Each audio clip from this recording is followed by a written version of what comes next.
Sudeep sir ಮತ್ತು Ramya madam ಅವರಿಬ್ಬರು ಕಾಂಬಿನೇಷನಿಂದ ಈ ಸಿನಿಮಾ ಮತ್ತು ಈ ಹಾಡುಗಳು ಅಷ್ಟು ಜನಕ್ಕೆ ತಲುಪೋಕೆ ತುಂಬ ಸಹಾಯ ಆಯಿತು ಅಂತ ನಾನು ಹೇಳಕ್ಕೆ ಇಷ್ಟಪಡ್ತೀನಿ. ನಿನ್ನ ನೋಡಲೆಂತ ಮಾತನಾಡಲೆಂತ. ಖುಷಿಯಲ್ಲಿದ್ದಾಗ ಯಾವುದೋ ಒಂದು ಹಾಡು ಕೇಳಿದ್ರೆ ಆ ಹಾಡು ಆ ಕ್ಷಣವನ್ನ ಮೆಮೊರಬಲ್ ಆಗಿ ಮಾಡುತ್ತೆ. ಇಂತಹ ಎಷ್ಟೊಂದು ಮೆಲೋಡಿಯಸ್ ಹಾಡುಗಳನ್ನ ಕೊಟ್ಟಂತಹ ಮಾಂತ್ರಿಕ ಏನಾಗಲಿ ಮುಂದೆ ಸಾಗುನಿ ಅಂತ ನಮ್ಮೆಲ್ಲರನ್ನ ಪ್ರೇರೇಪಿಸಿದಂತಹ ಅಚ್ಚ ಕನ್ನಡದ very talented music director Sridhar Sambhram.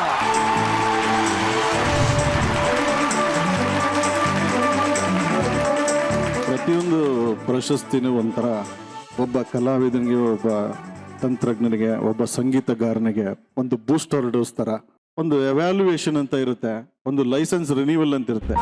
So ನಾವು ಮಾಡ್ತಿರೋ ಒಂದು ಕೆಲಸಗಳು ಎಲ್ಲರಿಗೂ ತಲುಪ್ತಾ ಇದೆ, ಎಲ್ಲರಿಗೂ ಖುಷಿ ಕೊಡ್ತಾ ಇದೆ, ಇನ್ನೂ ಇಂಡಸ್ಟ್ರಿಯಲ್ಲಿ ಉಳ್ಕೊಂಡಿದ್ದೀವಿ ಅನ್ನೋದಕ್ಕೆ ಸಾಕ್ಷಿ. So I am happy. Sudeep sir ಮತ್ತು ರಮ್ಯಾ ಮೇಡಮ್ ಅವರಿಬ್ಬರು ಕಾಂಬಿನೇಷನಿಂದ ಈ ಸಿನಿಮಾ ಮತ್ತು ಈ ಹಾಡುಗಳು ಅಷ್ಟು ಜನಕ್ಕೆ ತಲುಪೋಕೆ ತುಂಬ ಸಹಾಯ ಆಯಿತು ಅಂತ ನಾನು ಹೇಳಕ್ಕೆ ಇಷ್ಟಪಡ್ತೀನಿ.